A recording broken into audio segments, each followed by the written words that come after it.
Diamond, can you go ahead and get started, please? Good evening, everyone. Thank you so much for joining us this evening. We're going to start this evening off with just some opening prayer, just so we can set the atmosphere so that we can come alive and attuned to the spirit that we want to usher in this evening. So I ask that you just find a still place and join me for a few moments as we reflect and give thanks. Dear Heavenly Father, we thank you for this day. We thank you for this opportunity for us to come together and commune.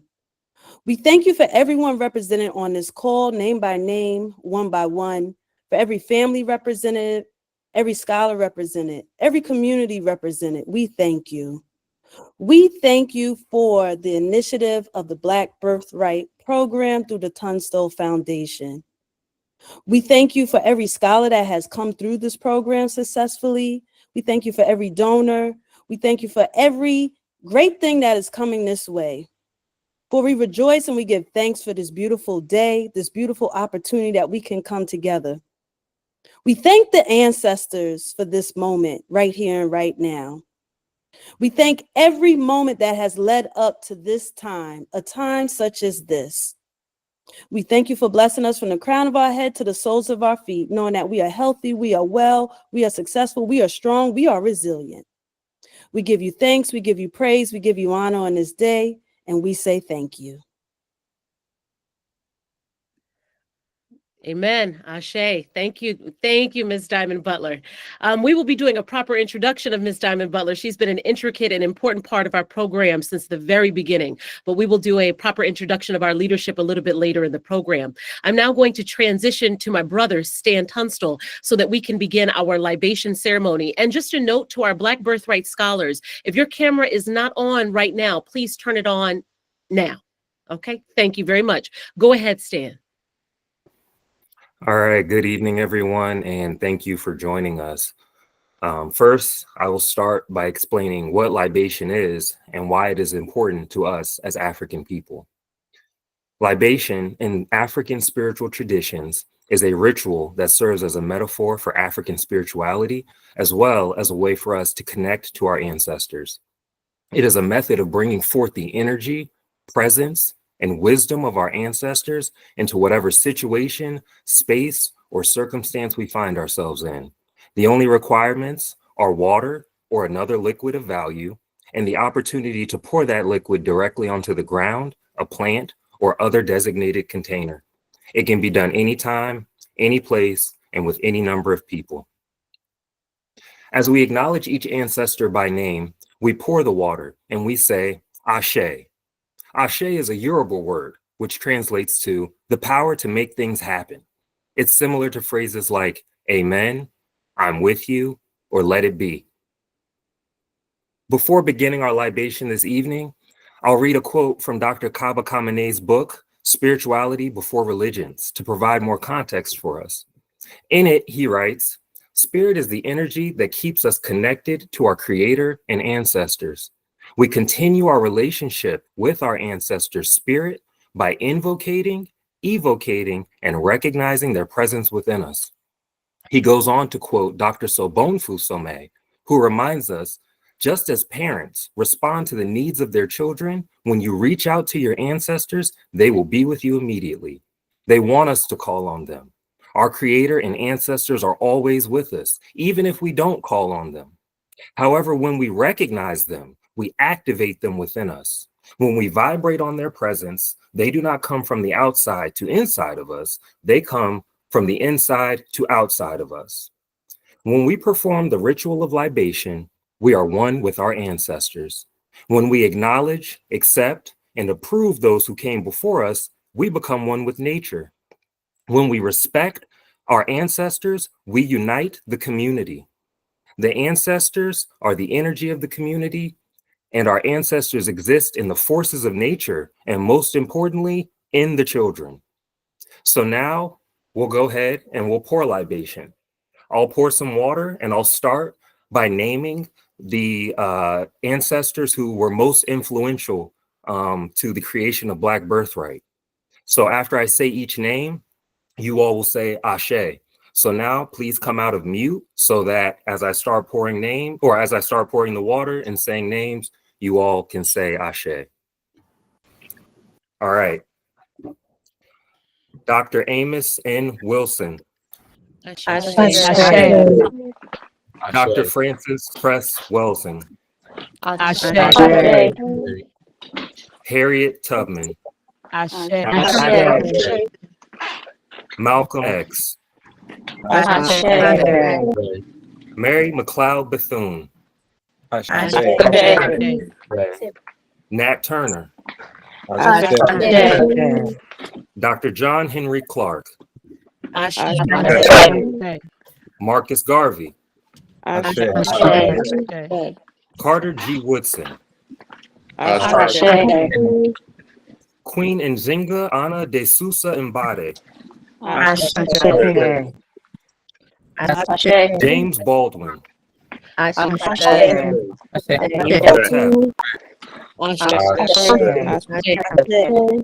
Duddy Bookman.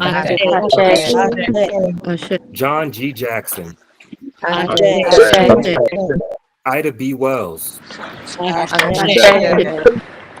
Chancellor Williams. George Washington Carver. Dr. Laila Africa. Cecil Fatiman. Patrice Lumumba. Kwame Ture. Fred Hampton.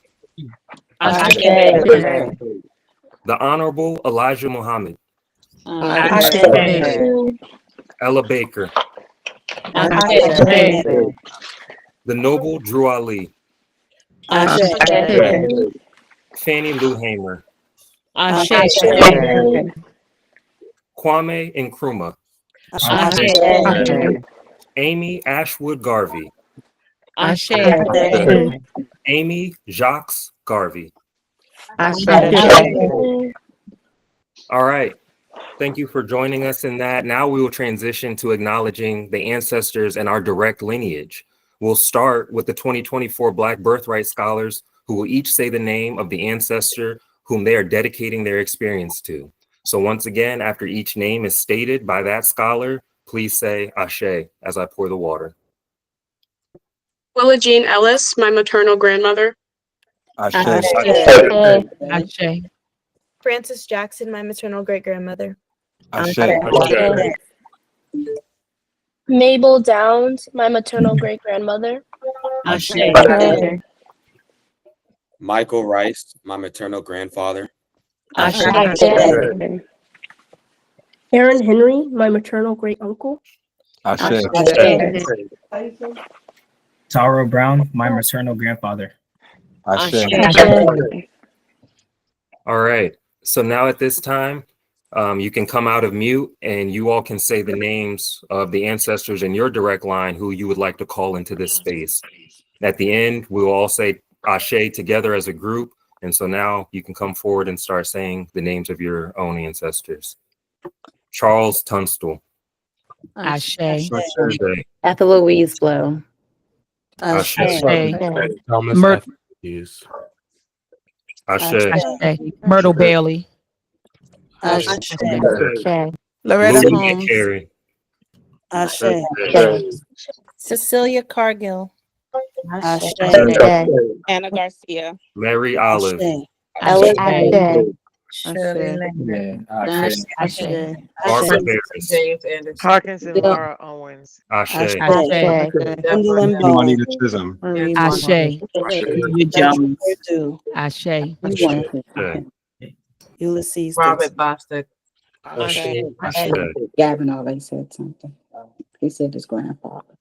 All right. So now on three, we will say one final Ashe for all the ancestors known and unknown. 1, 2, 3. Ashe. All right. Thank you. All right. Thank you, Steely. Thank you for leading us in that libation ceremony. Koku, are you present with us still? Are you there? Yes. Okay, and can you strike a chord to see if things are in the right direction?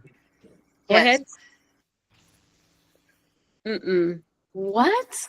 No, Do you no. have your noise canceling turned off in your settings?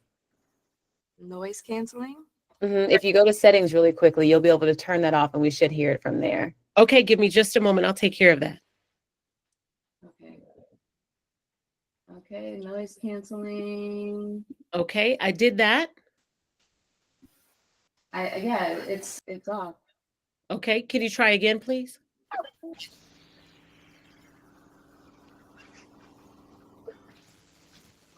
I actually have it plugged into an amp now, so I don't get, you should at least be able to hear it from the amp. Mm-mm. No, we can't. But What about now? wait a minute. Oh.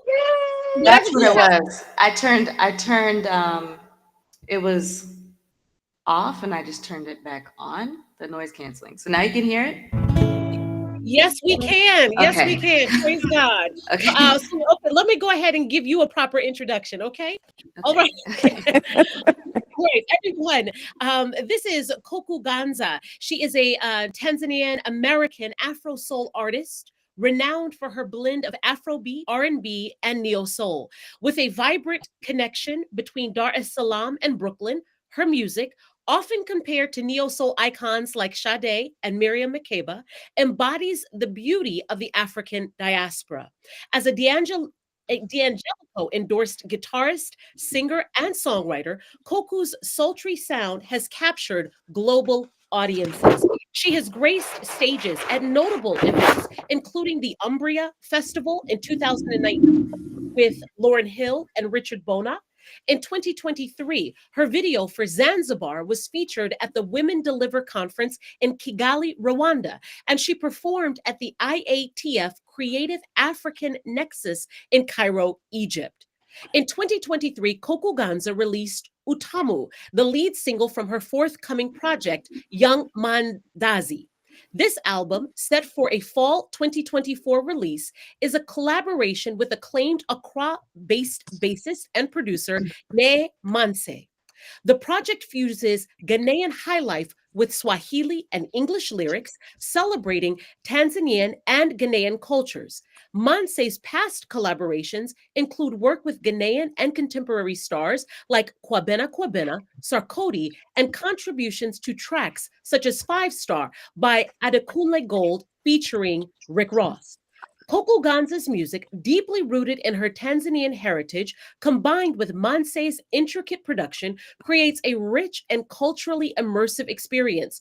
Her artist name, derived from the Haya tribe, meaning the one who loves, reflects the passion she pours into her craft. Everyone, please welcome Koku Ganza to perform for us this evening, and thank God for a guitar.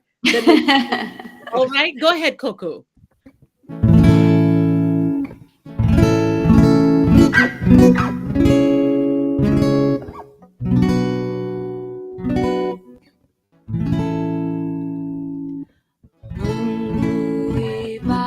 Ibariki Afrika, wabariki viongozi wake, hekima imoja na imani hizi ni ngao zetu. Afrika na watu wake. Afrika ibariki. Afrika ibariki. Afrika watoto wa Afrika. Mungu ibariki Tanzania, dumisha uhuru na umoja wake kwa maumbo na watoto Mungu ibariki Tanzania wa watu wake, ibariki Tanzania, ibariki Tanzania, tubariki watoto wa Tanzania, watoto wa Tanzania.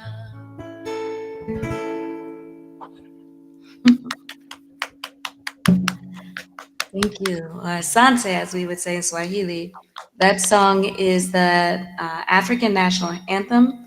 It is sung all over Africa in different languages. That version is Swahili. The gist of it is God bless Africa and its people and its children. Bless our leaders. Bless the country. So that's that one.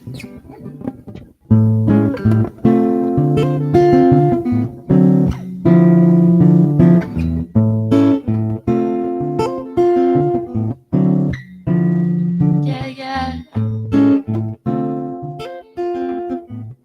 Yeah, yeah, yeah, yeah, yeah, yeah, yeah, yeah.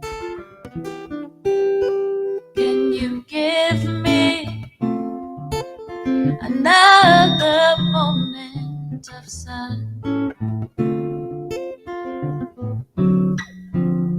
Shine on me as if I'm the only one. As your bright days, they touch me. Turquoise waves whisper my name.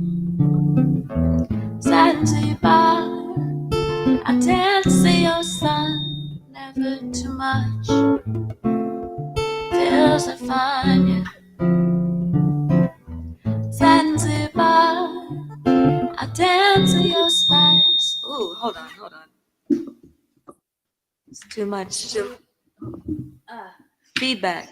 Never too much. Feels I find you. Oh, oh, oh, oh, oh, oh,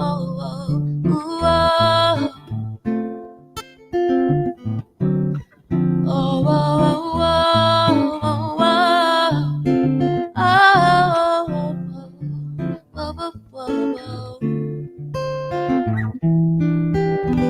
can you give me another night under your stars? Whisper to me to never set my alarm. As your universe moves me, deep blue waves whisper my name. Oh, Zanzibar, I'll dance to your sun, never too much. Feels I find it. Oh, Zanzibar, I'll dance to your spice, never too much. Feels so nice, yeah. Oh, oh, oh, oh, oh. Oh, oh, oh, oh, oh, oh, yeah. Oh, oh, oh,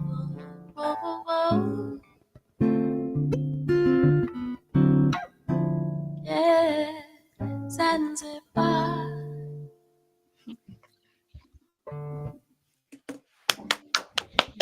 Thank you. Thank you, Coco. Thank you very much. And especially thank you for your fortitude in making this happen with our audio. But that was beautiful, and I'm so glad we were able to hear your music. Your as my dear friend in the chat, Rasan said, your voice is beautiful. He is exactly right about that. Thank Thank you. you. Thank you Thank for you. sharing your gift with us this evening. Thank you for having me. Of course, of course. All right, so we will continue on with our ceremony. What an incredible way for us to start this evening. Some prayer, some libation, some music. We are off to a good start. Now, what I will do is I'm going to share my screen because I have some slides to show you while our scholars, our Black Birthright 2024 scholars, tell you all about Black Birthright. So they are going to be the ones to share what this program is about and why we are here. So let me go ahead and share my screen now. All right. I'm going to share that and let me get into present mode. Okay. All right. Hopefully you all can see my screen. Ms. Diamond, can you tell me if you can see my screen? Yes. Okay, fantastic, fantastic. All right. All right. So let us begin. So, of course, we are here for the Black Birthright 2024 Scholars Induction Ceremony. My name is Desiree Tunstall. I am the president of the Tunstall Foundation, and I'm also the founder of Black Birthright. So this is our ceremony agenda. We're about a third of the way through the agenda. Let's continue. And this is Coco Ganza. I will share this slide presentation with you all after this evening's meeting. If you would like to support Coco in her music, purchase some of her music, you can visit cocoganzamusic.com. She has a robust site there where you can see videos of her as well as her performances and keep up with her musical career. All right, so let's get started. Brooklyn, can you please kick us off? Good evening to my fellow Black Birthright scholars, Black Birthright alumni scholars, parents, families, friends, supporters, and honored guests. Welcome to the Black Birthright 2024 Scholars Induction Ceremony. Thank you for being here. We are grateful for your time and attention on this special evening. Black Birthright is a program from the Tunstall Foundation. Founded in 2019, the Tunstall Foundation is a 501c3 IRS-recognized nonprofit organization committed to creating and advancing educational and economic opportunities for people of the African diaspora worldwide.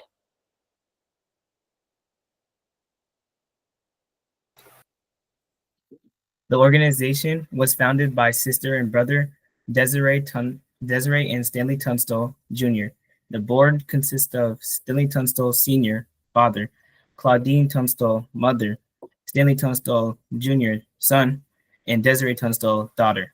The foundation is managed day-to-day by Desiree Tunstall, who serves as the Tunstall Foundation's president, and Stanley Tunstall Jr., who serves as the Tunstall Foundation's secretary. The Tunstall Foundation has two distinct lines of programming. The first is school development projects in African countries. The work is done in partnership with Build On, a separate US-based nonprofit that provides in-country logistical, legal, and staff support, while the Tunstall Foundation provides the financial capital for the school facilities. The communities where the schools are located are responsible for educating their own children and have been doing so before the donated schools buildings were developed in their communities.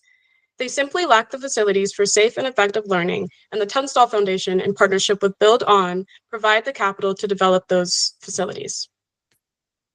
The Tunstall Foundation has financed the development of 6 schools in the last 7 years. 2017, in Dauphin, Bicol, Senegal. 2018, in Gueco, Senegal. 2019, in Mfasi, Malawi. 2020, Diwangwa, Malawi. 2021, Kir Dembali, Senegal, and 2023, Bombay, Senegal. The Tunstall Foundation's other line of programming is Black Birthright. Black Birthright educates Black children for a mindset of liberation through knowledge of self, knowledge of history, and knowledge of the people and events that have and continue to impact the Black condition. We do this work through our year-long educational programming and annual trips to Africa. Established in 2019, Black Birthright has served 6 cohorts of scholars, 65 bright and promising young Black people. We are Black Birthright's 6th cohort. There are a number of requirements to be a Black Birthright scholar, but the key requirements include full-time resident of the United States, at least one biological parent of the African diaspora, identifying as African American, African, Caribbean, Caribbean American, etc. Enrolled full-time in an accredited school or state-recognized homeschool program. Enrolled in grades 8, 9, 10, or 11 at the time of application, minimum age 13. Minimum GPA of 3.0 out of 4.0, or the scale equivalent at the applicant's school. Demonstrate a commitment to learning about African diaspora history and culture and fully participating in the Black Birthright experience. Complete all program participation and travel preparation requirements. While our travel is an important and exciting part of the Black Birthright experience, the most important work we do happens long before travel, during something called the Salon, Awakening Your African Mind, also known as the Salon for short. The Salon shapes minds for Black freedom. Through our immersive program in the year leading up to travel, scholars learn African diaspora history, culture, psychology, philosophy, and economics to acquire knowledge of self, knowledge of ancestry, and knowledge of events that have and still impact the Black condition. We believe that an awakened mind is the foundation for liberation. Black Birthright scholars meet for the Salon every other Sunday. Our sessions are conducted virtually in our 2.5 hours. During this time, we participate in a variety of discussions, group activities, breakout sessions, and deep dives on that session's material.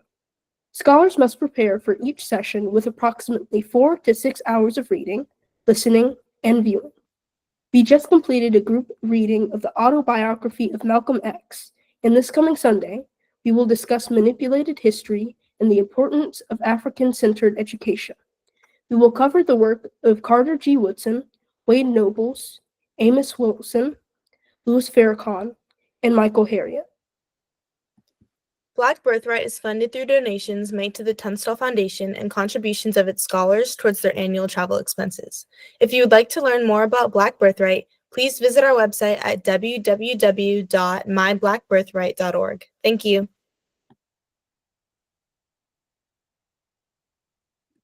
All right, thank you all very much for explaining Black Birthright and giving everyone a rundown on our program. The next thing I am honored to do is to introduce our guest speaker for the evening. Okay, and I actually have a slide for this sister with her photo. All right. And here it is. Hopefully everyone can see that on their screen. Fantastic. Okay, you can see that on the screen. So I'm going to introduce Dr. Ma'at. She is already on the line with us. Dr. Oya Ajwa Ma'at is a native of Baltimore, Maryland. She is a U.S. Army veteran who received her undergraduate degree in electrical engineering from Morgan State University while serving in the military.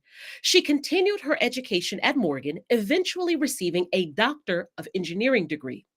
Dr. Ma'at is currently a faculty member of the Department of Electrical and Computer Engineering at Morgan, where she utilizes African-centered and innovative interactive approaches to instruct students and create a culturally affirming classroom.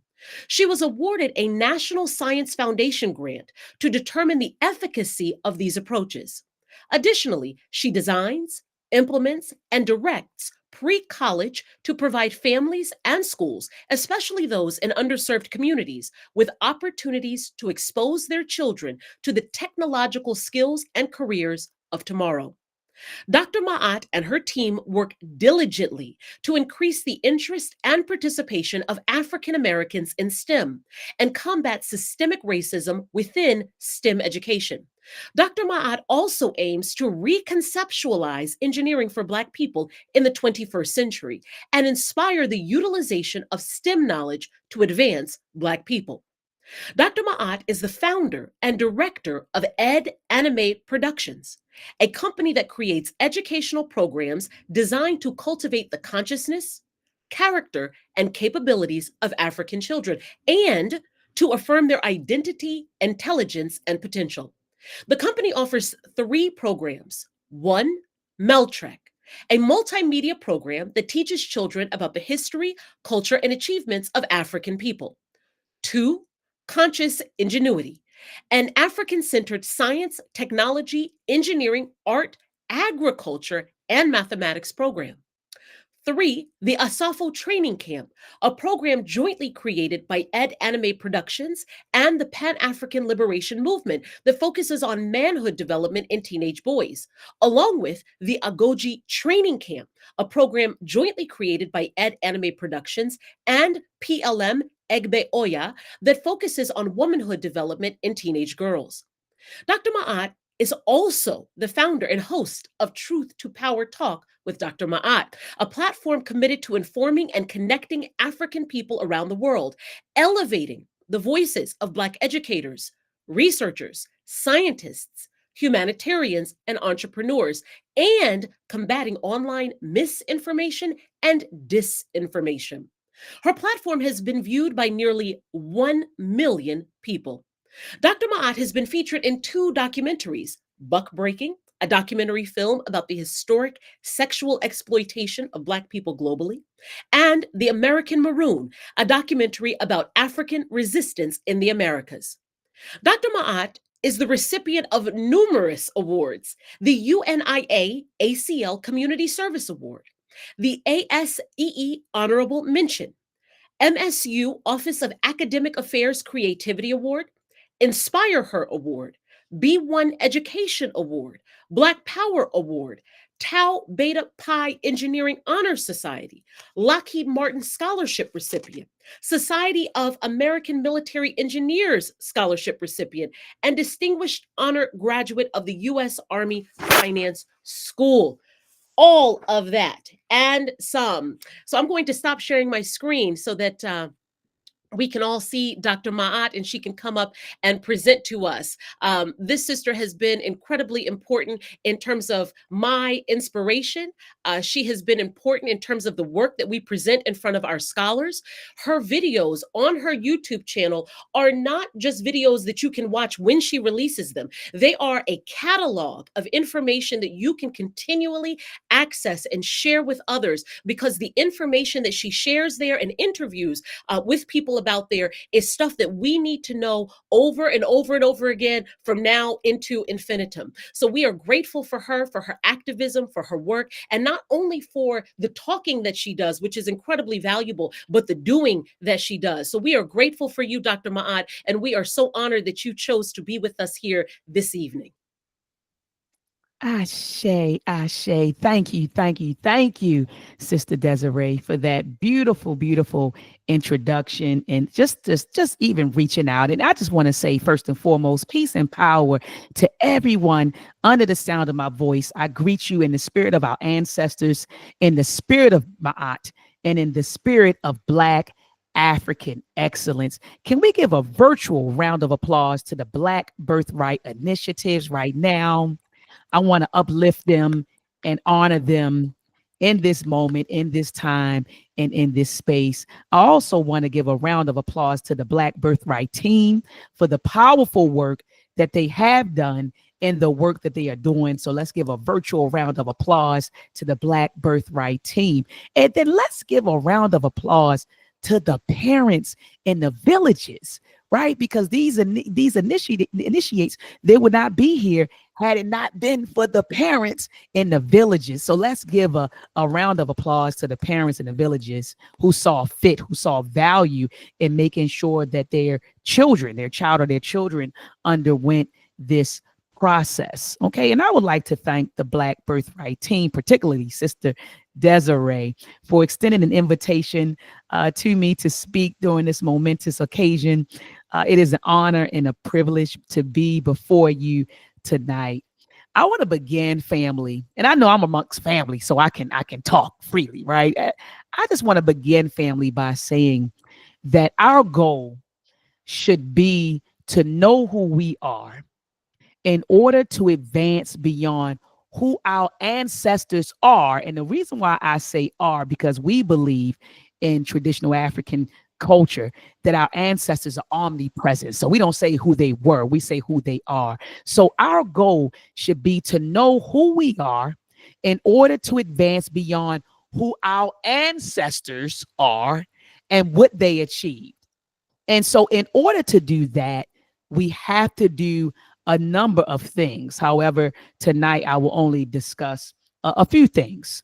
And the first thing I would like to focus on is African excellence. African excellence. I actually just had a discussion with my class yesterday, and I told them, I said, I'm going to get a shirt that says bring back black excellence or African excellence, because we need to bring that back. Because it seems today, in my observation, anecdotally, I have observed that it seems like we're comfortable with this standard of mediocrity. No, we need to adopt a standard of excellence, black African excellence. And so when you think about the root word of excellence, the root word is to excel. And so I define African or black African excellence as the desire, the determination, and ability to create and excel in endeavors that advance our people towards liberation and sovereignty. I don't measure it based on how many black faces are in high places. No. I measure it based on the desire, the determination, and ability to create and excel in endeavors that advance our people, not just ourselves, our people, in the direction towards liberation and sovereignty. So that demands, though, that calls for us to be excellent in our character, our attitude, and our actions. And so I would like at this time, family, for you to drop in the chat, what do you think that looks like?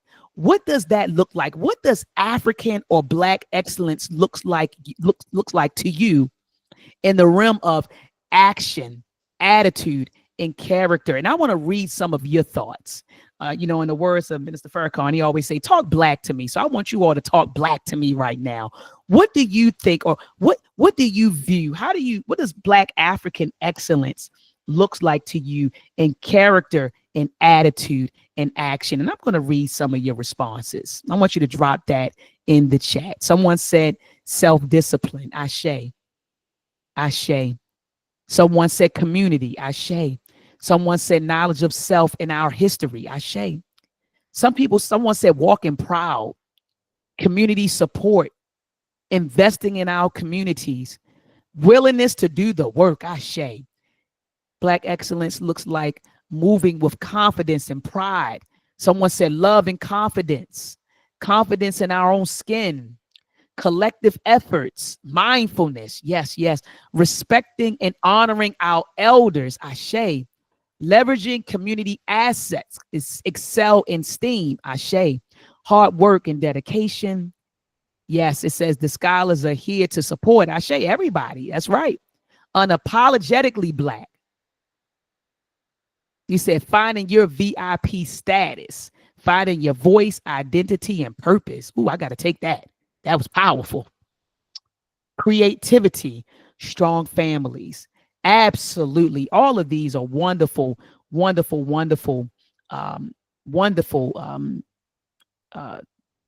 statements.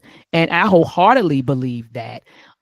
For me, black excellence, when I talk about character, black excellence, in character would be a Ma'atic character, right?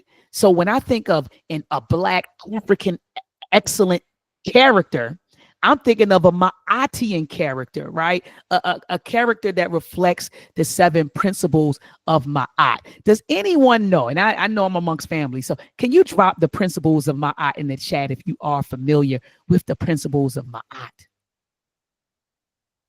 Someone said grace and mercy. Ashe. I'm looking. What are the principles of Ma'at? Could you drop those in the chat? So to me, a black excellent character is a character that reflects Ma'at. Yes, truth, justice, harmony, balance, righteousness. There we go. Reciprocity, propriety, harmony. Absolutely. So that is what I would define as an excellent character, right? A character that resembles or embodies Ma'at. An excellent attitude to me, family, is an attitude of a sovereign mentality, right? An attitude that I'm going to get free, an attitude that I'm going to get free. I'm going to liberate myself, liberate my people, and I'm going to be self-determining.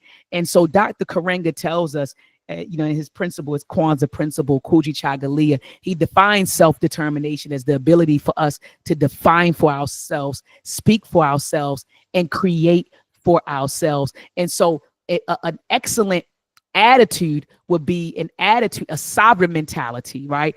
A mentality that is focused on liberation, a self-determining attitude, right? Meaning that you define for yourself. I remember Dr. Wade Nobles said that true power is the power to define reality and have other people accept your definition. That is self-determining. So an excellent attitude, in my opinion, is an attitude that is someone who is self-determining and someone who has a sovereign mentality, an independent mentality, a mentality where they want to, where the goal is self-governance. All right. And so that would be an excellent attitude and excellent action. So, for example, some of you put in the chat, building strong families, building strong communities, endeavors like this, right? This is what I would consider excellent in action, right? So we want to be excellent in character, excellent in attitude, and excellent in action. Next, and I noticed, Sister Desiree, you mentioned this. You mentioned African-centered education. And so I do want to take some time to talk about that, right? Because that is also what's going to return us to our greatness, making sure that we provide our youth, our future, with African-centered education. And so I define African-centered education, and there's many definitions. I used to recite the definition by Baba Kwame Nkrumah, peace be upon his soul. He has a book called African-Centered Education, Nation Building, African-Centered Education Theory and Practice. And so he has a definition there.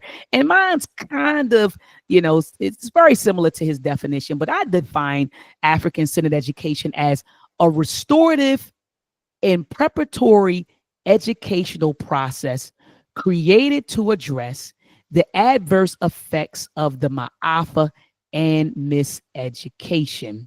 Okay, that is how I define African-centered education. So it's restorative because during the Ma'afa, and for those of you who may not be familiar with the term Ma'afa is a Swahili word which means the great disaster, and it was popularized by Mama Marimba Ani to describe the era of enslavement and colonization of Black African people.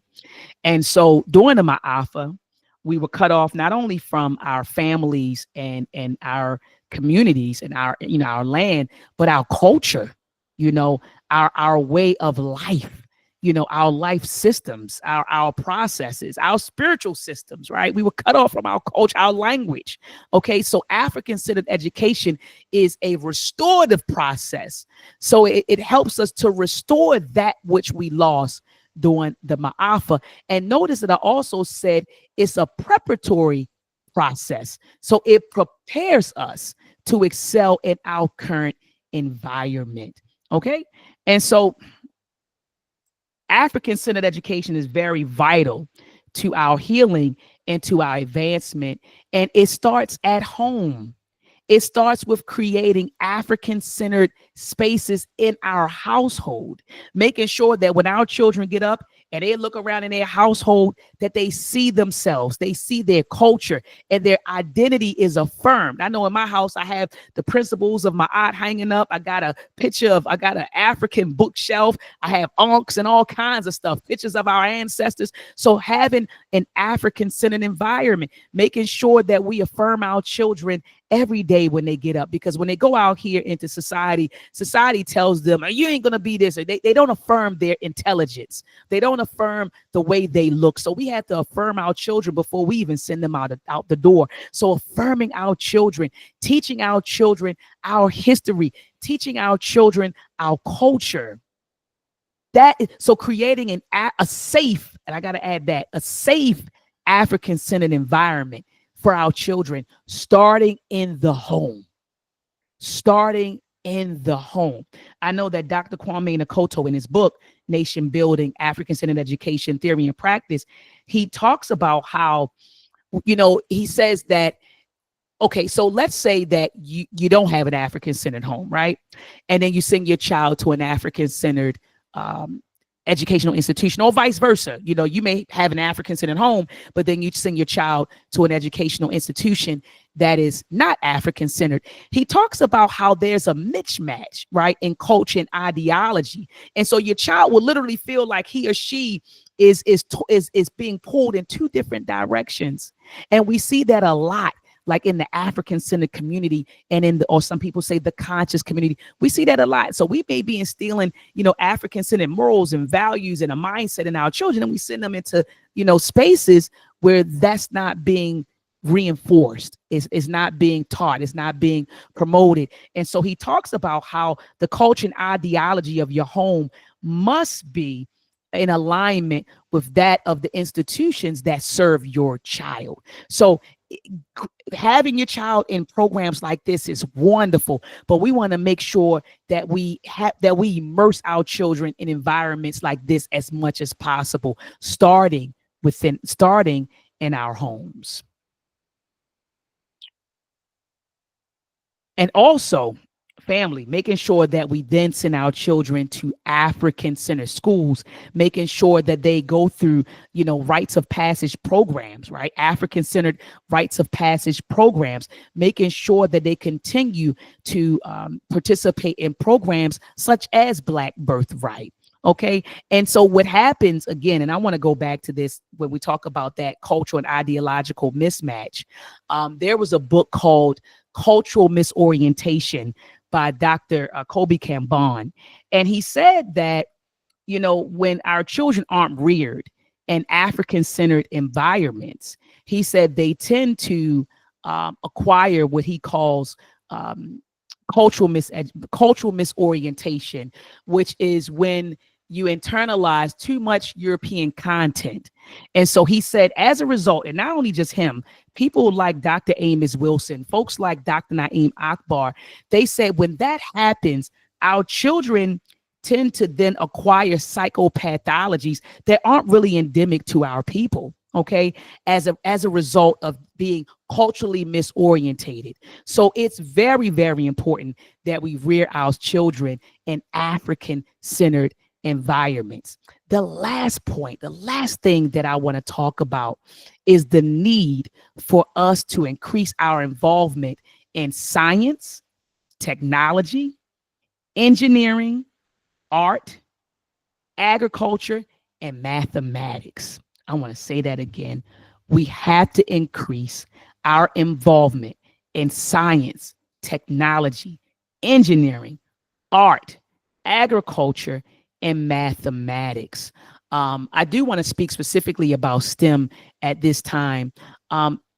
Right now, and I keep telling my students this, and during my introduction, she talked about how I do teach at Morgan State University. I teach engineering. And so I tell my students that it's very important that we inspire more participation of us in the area of science, technology, engineering, and mathematics, particularly because we aren't there, family. And right now, STEM is running the world. I know folks say, what do you mean, Dr. Miley? STEM, our economy in the next 5 years will be based on STEM. A lot of the jobs that we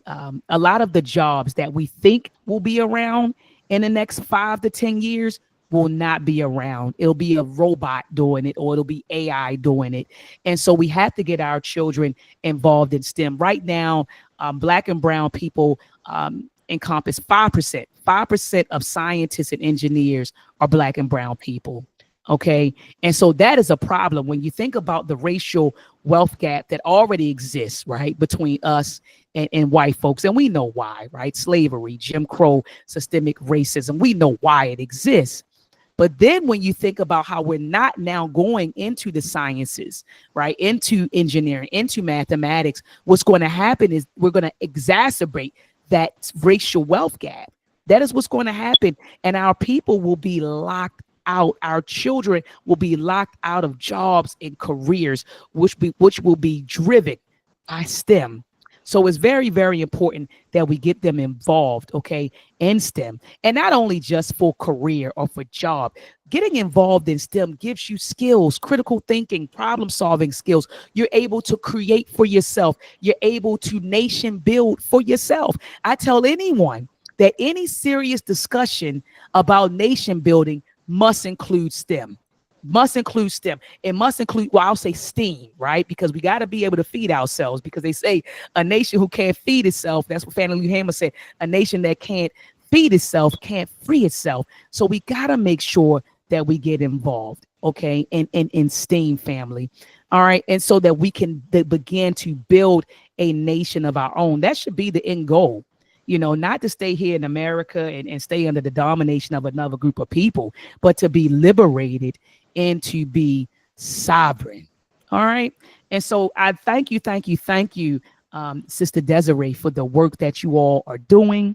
I thank you for this opportunity to speak at this, I call it a sacred ceremony, because that's what it is to me, this sacred ceremony. So I thank you, and I thank you all for giving me your ear. Peace and Black power.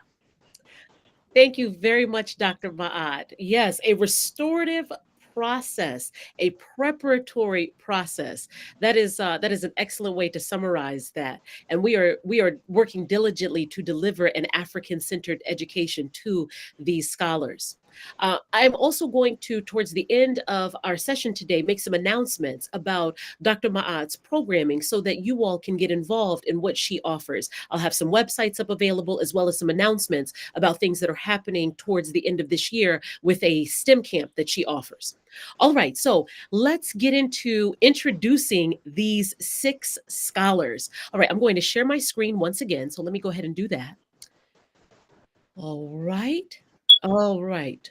Hold on just a second.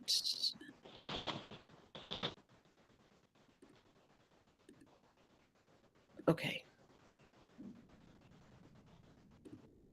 All right. So let me go ahead and my screen. Okay, so there we go. Do you all see my screen introducing our Black Birthright 2024 scholars? Can I get a thumbs up or a head nod or something? Yes. Okay. Yes. Fantastic. Fantastic. So let's get into it and introduce these young people. Introducing Maya Edward. Maya Edward is from Hudson Valley, New York, and attends St. Paul's School in New Hampshire. She is passionate about the performing arts with professional musical theater and classical ballet training. She applied for Black Birthright because she understands the profundity of learning about the triumphs and advancement of people in the African diaspora. Maya intends to utilize this knowledge to become more self-aware and intellectually conscious. Please welcome Maya Edward into Black Birthright 2024. You can come out of mute, you can clap your hands, give her a little hoot or holler.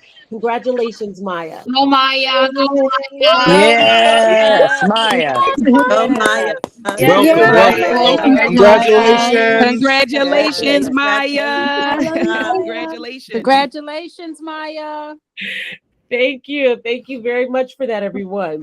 Our next Black Birthright 2024 scholar is Asha Faust Lawrence. Asha Faust Lawrence is a 15-year-old sophomore from Compton, California, who attends Vistamar School located in El Segundo. Asha is a thespian at heart, a writer, and a music lover who has participated in many of her school's plays, written different types of stories and scripts, and she's DJ'd for different types of events. Although the schools she has attended taught a bit about Black history, Asha has found that they don't speak enough about Black history for her to get a full grasp of who she is as a Black American. With Black Birthright, Asha hopes to discover her identity as a Black female by learning about her history, her people, and her culture so that she can step into the world knowing who she is and why she exists. Welcome Asha Faust Lawrence into Black Birthright 2024. Please give her a round of applause, a hoot and a holler. Welcome. Yes, Asha. Congratulations. They not like Yes. us, Asha. They not like us. Fantastic, fantastic. Next, we have brother Anthony Jackson. Anthony Miles Jackson is from Alexandria, Virginia. He is a junior at West Potomac High School. Anthony is actively involved in swimming, track, taekwondo, and the band. He decided to join Black Birthright to get a better understanding of his Black heritage and roots. He wants to learn more about his history and culture and explore the land where his ancestors came from. Please welcome Anthony Jackson into Black Birthright 2024. We are happy to have you, sir. All right. Anthony. Congrats, Aunt. Don't stop swimming. That's real. Next, we have Gavin Leonard. Gavin Leonard is from Washington, D.C., where he is a junior at Georgetown Day School. He is a student athlete, having served as a captain of the 2023-2024 soccer team, a member of the track and field team, a sports writer for the Augur Bit student newspaper, member of the Black Men United group, a mentor to lower school students through the high school buddy program, and is an award-winning musician, playing drums for multiple school jazz bands. Additionally, Gavin speaks fluent Spanish and utilized his language skills to navigate an immersive learning experience and conduct community service work in Costa Rica this past summer. Gavin applied to Black Birthright to deepen his understanding of his African heritage and to become more secure in his identity as a Black man in America. Welcome, Black man, into Black Birthright. Wow, my man. Wow. That's what I'm talking about. Congratulations. Congratulations. Much love. Next, we have Jordan Phipps. Jordan Phipps is a senior at Maplewood Richmond Heights High School in St. Louis, Missouri. She can be seen participating in speech and debate on the weekends. After school, you may find her in the theater as the vice president of her local thespian troupe. She co-facilitates her school's Student for Social Justice Club, and she is a member of the National Honor Society. She applied to Black Birthright because of the lack of true knowledge and connection to her race, which created a sense of disconnection to her identity. She hopes that the Black Birthright experience will bring her closer to finding a sense of self and place within her own community. Welcome, Jordan Phipps. Welcome, Jordan. Welcome, Jordan.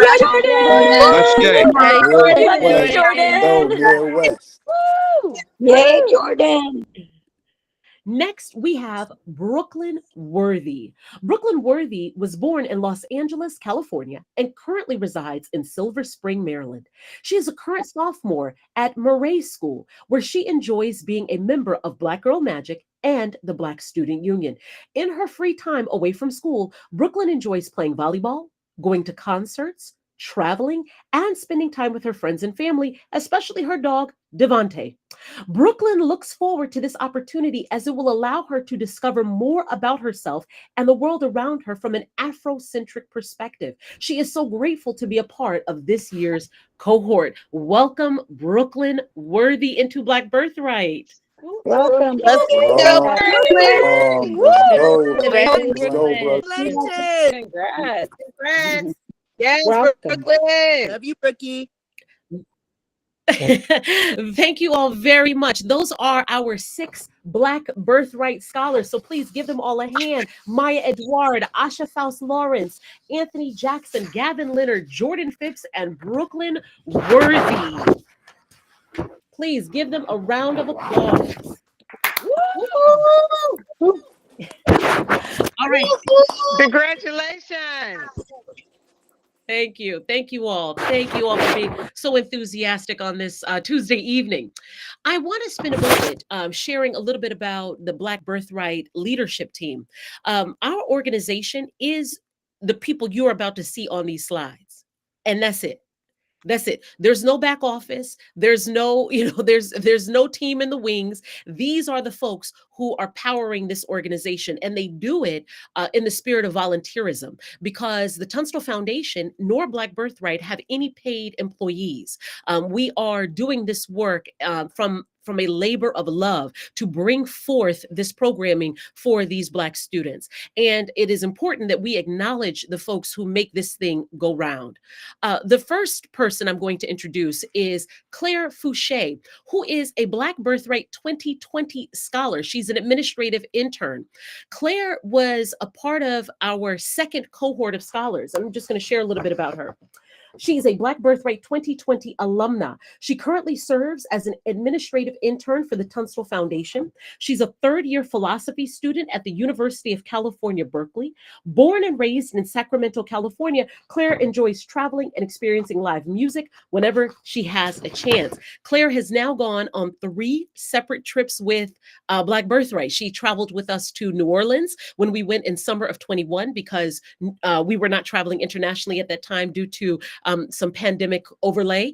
And then she traveled with us again to New Orleans in a separate trip. And this past summer, she traveled with us to Botswana, Zimbabwe, and South Africa. Claire has been an instrumental part of our team. I am so grateful that she is here with us. Each year, she tells me that she is available and willing to be an intern to the foundation. I am happy because I know that that means we can get more done by her being with us and around us. And we are so grateful for her. And we are hoping that we will have more interns like her who come into this program, see benefit in what we are doing, and continue to participate in this community long term. Claire Fouché, part of our leadership team. Please give that young lady a round of applause. Awesome job, Claire. Yes, Claire. The next person I want to introduce you all to is this sister, Diamond Butler. She is a lead chaperone and program facilitator. So let me give you her bio before I tell you a little bit about Miss Diamond. Diamond Butler is a Black Birthright lead chaperone and program facilitator. She's a dedicated youth development professional with over 10 years experience working with children. She's the senior director of practice and impact for Global Kids, operating school-based and citywide programming for high school students in New York City. Prior to joining Global Kids, Diamond served in the Peace Corps as a high school English teacher in Comoros, an African country. She also worked with the YMCA of Greater New York Global Teens program, where she led students on service learning trips to California and South Africa. Diamond is a graduate of the Cheney University of Pennsylvania. I just want to say, before we give Diamond a round of applause, that Diamond is an instrumental part of our programming as well. Diamond started participating in Black Birthright from the very beginning. She started volunteering early, and she has been with us consistently year after year. She not only travels with us during the summer, but she also participates in the salon. She works with me when I'm thinking through different ideas. She has ideas that she brings to the program. She's responsible for Coco Ganza being here this evening. Diamond is one of those people that when you have her in your corner, you need to hold on tight, and you need to hope that God gives you another 1 or 2 in your lifetime, because she is so special. We are so proud of her. We are grateful to have her here, and we adore her, and we love her dearly. Thank you, Diamond Butler. All right. Diamond, let's go. Yes. Great job, Donna.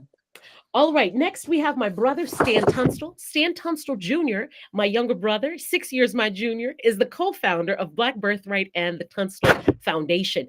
And he currently serves as on the foundation's leadership team and board of directors. His professional experience includes work in defense, construction, and real estate.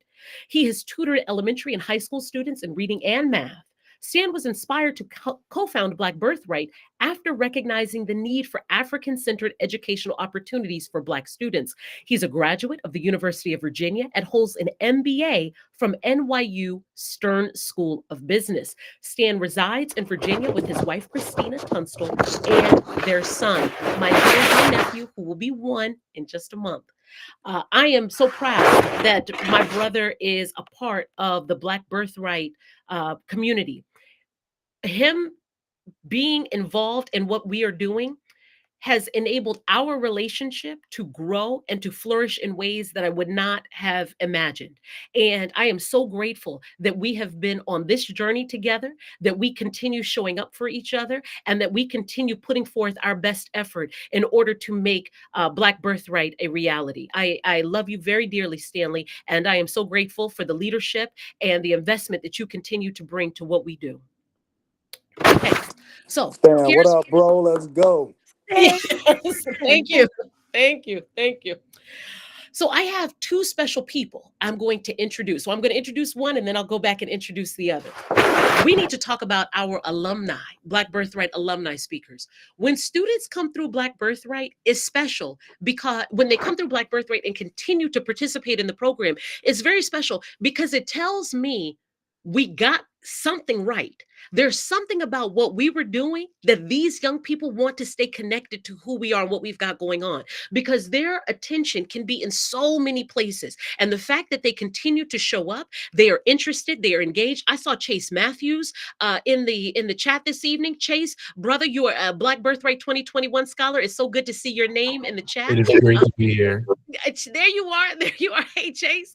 Yes, I saw Kathy Barnhill, the parent of a Black Birthright alumni scholar. So when parents, I see Rahi Thompson, the parent of a Black Birthright alumni scholar. When you all continue to show up and engage with this program, it really is affirming and it lets us know something is going right over here because people keep coming back around, and we are grateful for that. This evening, we are going to hear from Ella Bossy. Ella Bossy is a Black Birthright 2023 scholar. So this lady was inducted into the program in fall of 23, and then she traveled this past summer to Botswana, Zimbabwe, and South Africa as a Black Birthright 2023 scholar. Ella is a freshman at Tufts University. She plans to double major in clinical psychology and childhood studies with a minor in economics. She graduated from Immaculate Heart Academy in 2024 as salutatorian of the senior class. In high school, she was the co-president of the Black Student Union and team president of Jack and Jill of America Rockland Orange chapter. She is an AP, Cambridge, and Yale Young Global Scholar. She currently serves as the freshman liaison for the Tufts Caribbean Students Organization. Ella was one of the strongest participants that we have had in the salon. The salon is not easy. And when I say it's not easy, I genuinely mean that, because we are engaging with complex, challenging material, and students must prepare to participate in the salon. We do not play any games about preparation, which means that in spite of all of the things that they have going on in their lives, they must make time to prepare and come to our salon sessions on those Sunday evenings, having done the reading, having done the listening, having done the viewing, and be prepared to engage with their fellow scholars and Black Birthright leadership. It is not a lean back experience. It is a lean forward experience. We are talking to each other, we're discussing with each other, and we are wrapping our minds around these ideas that Black intellectual titans have put forth for us. So Ella, please go ahead and share with us this evening. And I'm going to stop sharing my screen while she does that.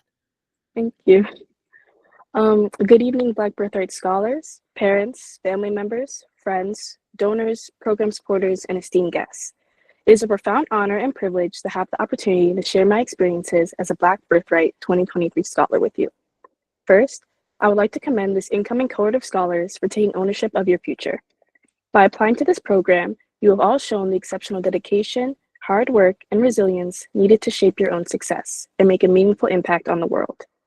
Rather than remaining passive participants in a system that often limits our histories and perspectives, you have opted to explore the rich and often hidden aspects of your ancestry, expand your knowledge on the influences of your culture, and push past the boundaries of what you may have once thought possible. I still remember that sense of inspiration after every salon session, a feeling that stayed with me long after the conversation ended. I would rush to tell my mom everything we discussed, eager to share new insights and ideas.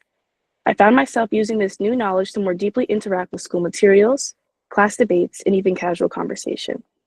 Even as a college student, Black Birthright has laid the foundation for a more nuanced educational perspective. My professor would propose ideas and snippets of text that I was already introduced to through the salon.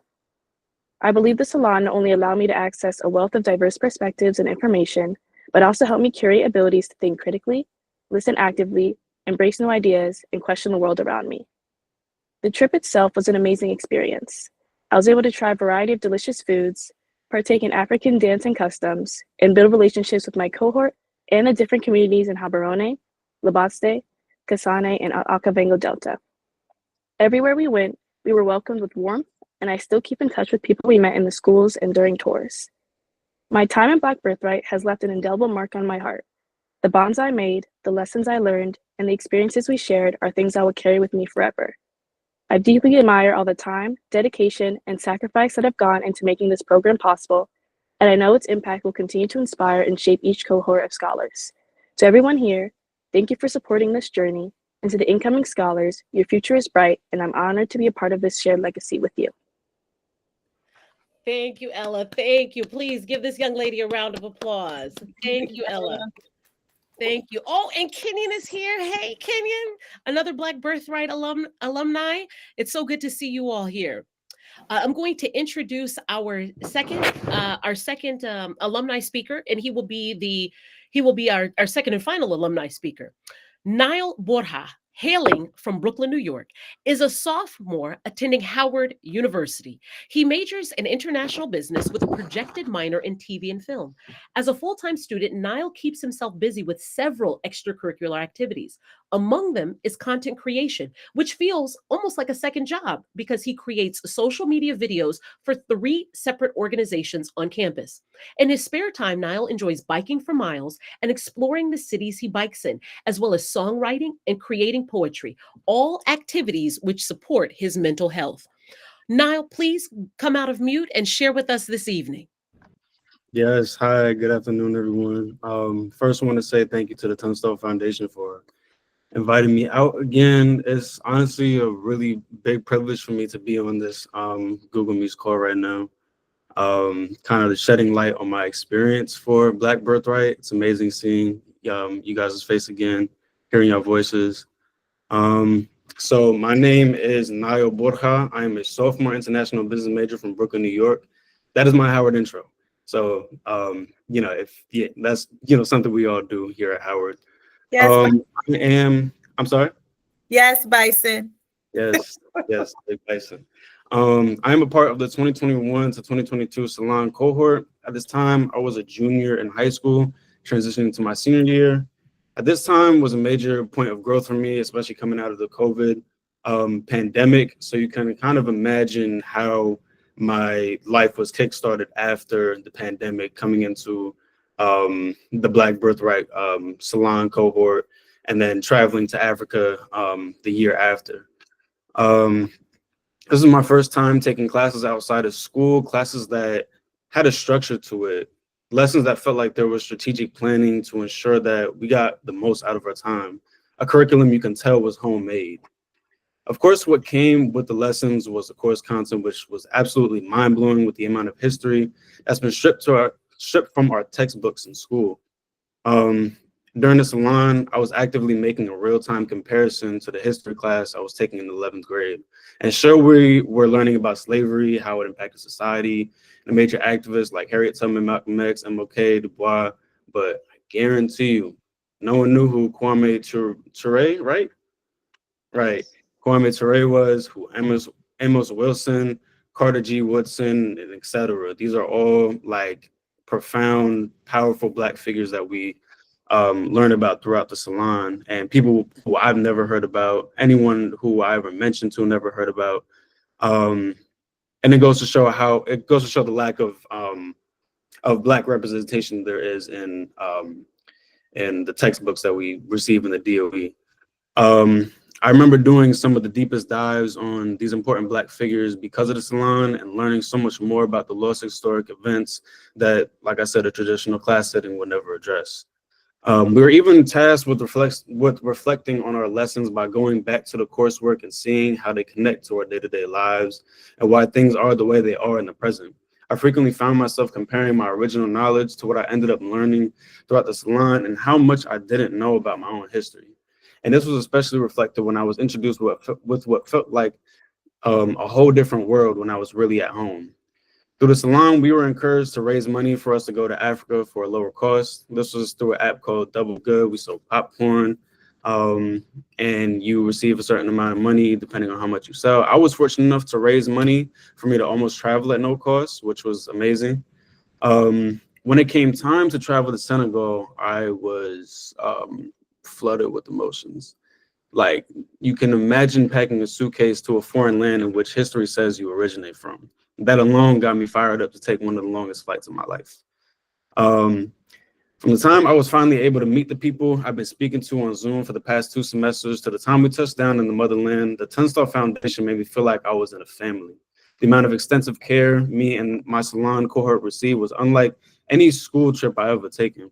We were taken care as if we were their children. I knew from then that we were in the right hands, and my mother could have a little peace of mind when it comes to being thousands of miles away from home, especially staying overnight for a week in Africa.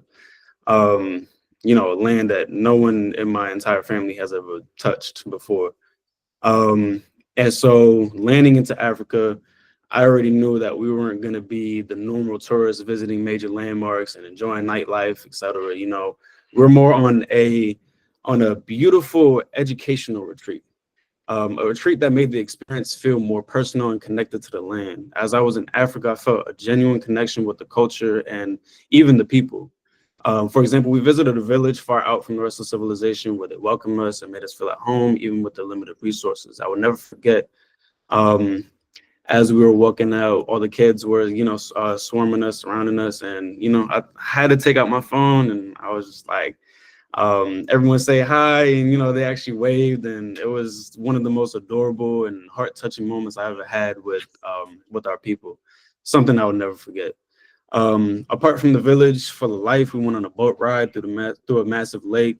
We visited a giant monument representing Dakar, Senegal. We even went shopping for fabrics, for custom-made clothing, even visited the island of Gore, a crazy experience within itself. As we explored the plantation on the island, we came across a hallway that led to a door that led straight to the ocean. This was called the point of no return. Once I learned what that meant, it felt unreal to me that Africans left this doorway and never saw their land again. And I was standing right there in a moment of history, a time that I would probably never get again in my life. And in that moment, I thought back to all the history we had learned throughout the salon and the history classes. The history I learned in my classes, and kind of envisioned all the events unfolding in front of me, as if they were happening in the moment. Spending time in Senegal, exploring the vast land, bonding with my cohort, and being in the continent with a greater awareness of my Black history made for what felt like a complete and whole experience, and another destination to cross off my list of places to visit.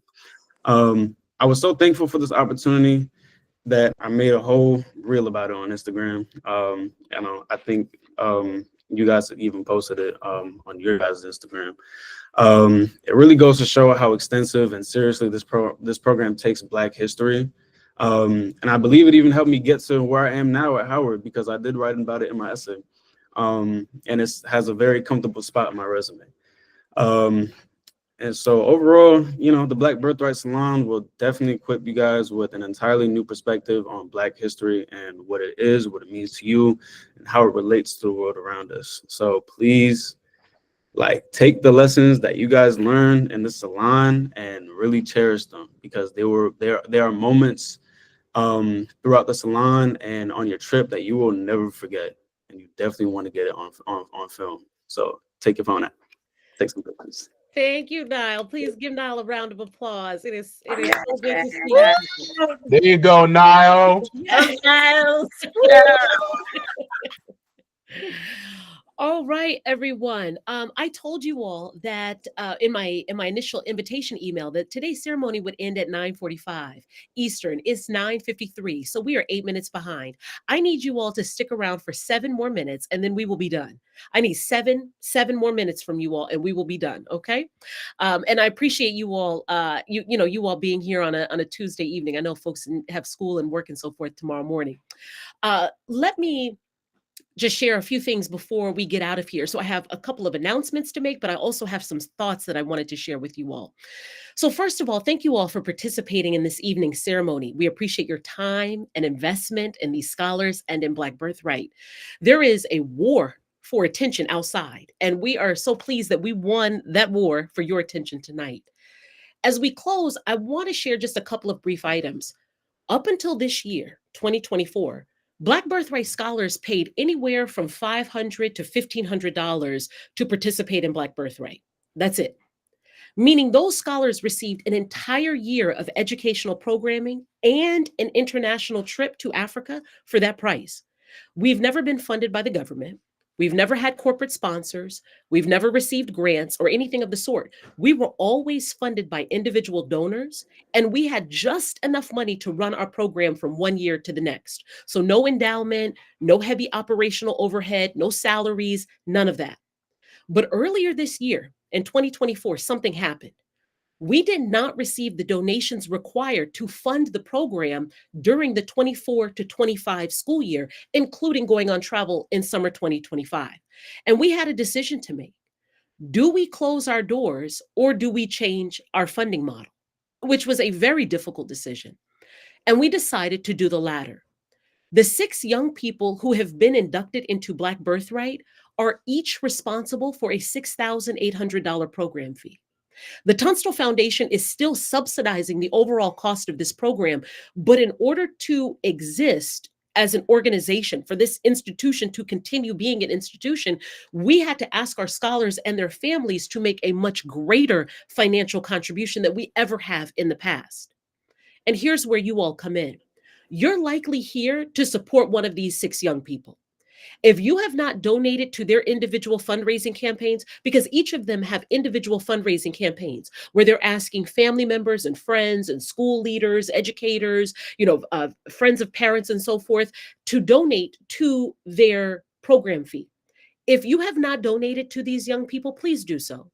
And I'm asking you to please do so generously. I don't know your day-to-day life, but I can almost guarantee that a teenager has not approached you lately and said, I'm dissatisfied with the quality of education I receive in my current school. I've decided to participate in an academically rigorous program that will teach me about myself and my heritage. I will do this program on my own time. I'm not going to get a grade for it. I'm not going to get college credit for it. Some people may ridicule me for it, telling me that it's unnecessary, telling me that it's reverse racism. But I, as a Black teenager in America, absolutely believe it's necessary, and I'd like you to support me financially. I can all but guarantee you have not received that type of financial request lately. Please honor it. If you've already donated to your scholar and you have the capacity to donate again, please do so. Every dollar you donate directly to your scholar goes directly to their program expenses, including the insane cost of travel these days. I mean, if you've booked a flight anywhere, you know how ridiculous it is these days. One of the things that I've noticed online since Donald Trump was reelected is Black people, or people who present as Black on the internet, making comments about how Trump supporters had better behave because we modern day Black people are not our ancestors. Dr. Ma'at spoke at length about this during her Sunday evening broadcast, and I'm grateful that she did. There are few things that are more disrespectful than that comment. Like very few things more disrespectful than that.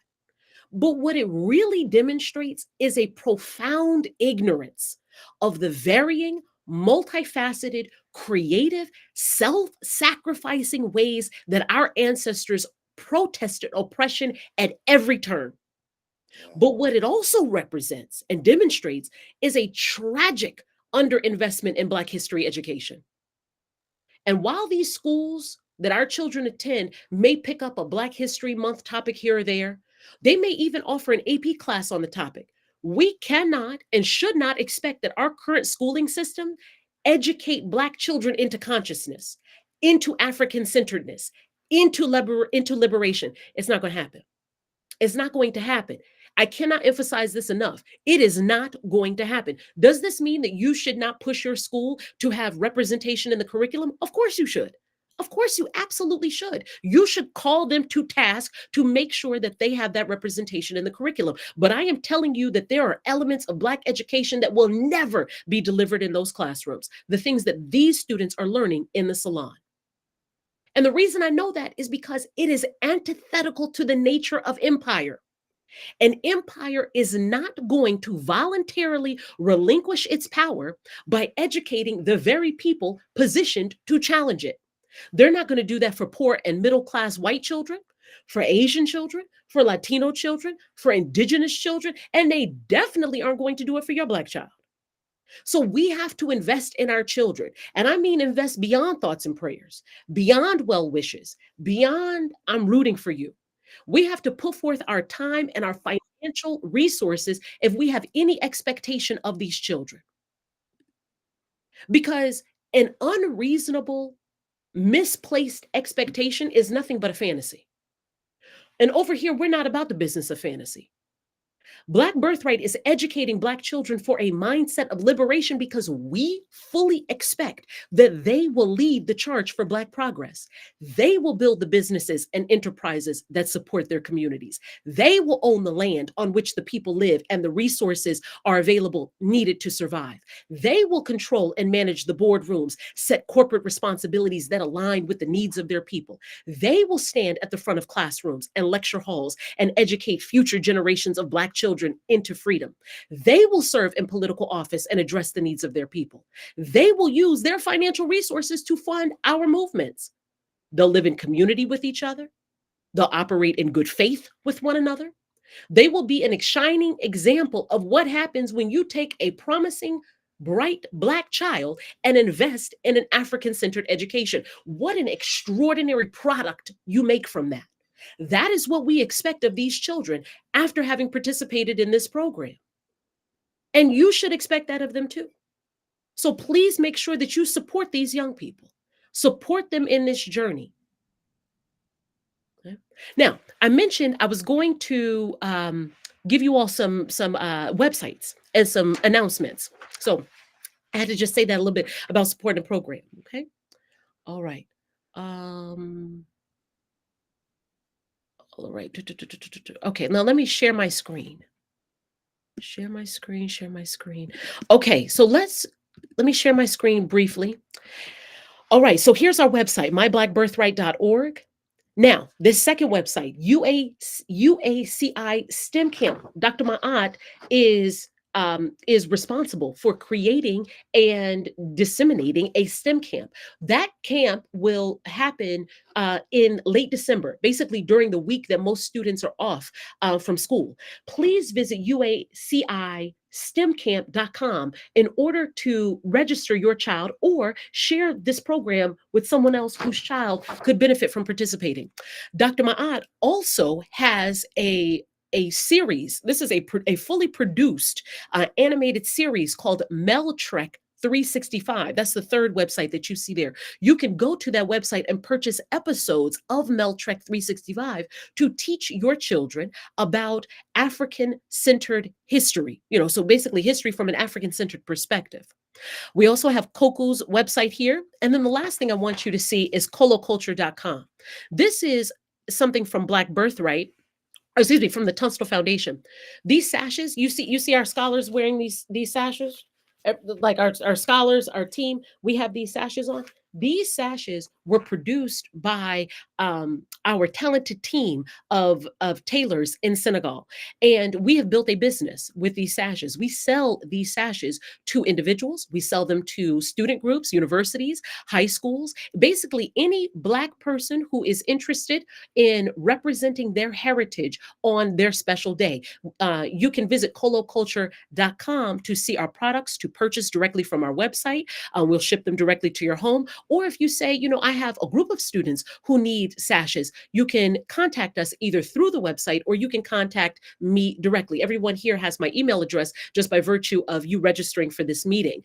We are very focused on building this business. This is not a fundraiser. This is a business. This is a for-profit business. It's actually separate from the Tunstall Foundation in the sense that we've set up an entirely, we have a entirely separate LLC in order to facilitate this operation. And we are going to continue growing this. We will continue evolving this. And the money that is generated here will be used to fund Black Birthright Program and other Tunstall Foundation initiatives. We are building a business to support the needs of our community and the needs of these students so that we can continue making Black Birthright accessible for generations to come. So that is what we are doing with that. You can visit again, coloculture.com. All right. Thank you all very much for being here. It's 10:03. I took 3 more minutes than I said I would. Diamond, thank you for dropping those websites in the chat. And thank you all very much for being here tonight. Thank you to all of our guest speakers. A special thank you to Dr. Ma'at. We appreciate you being here tonight.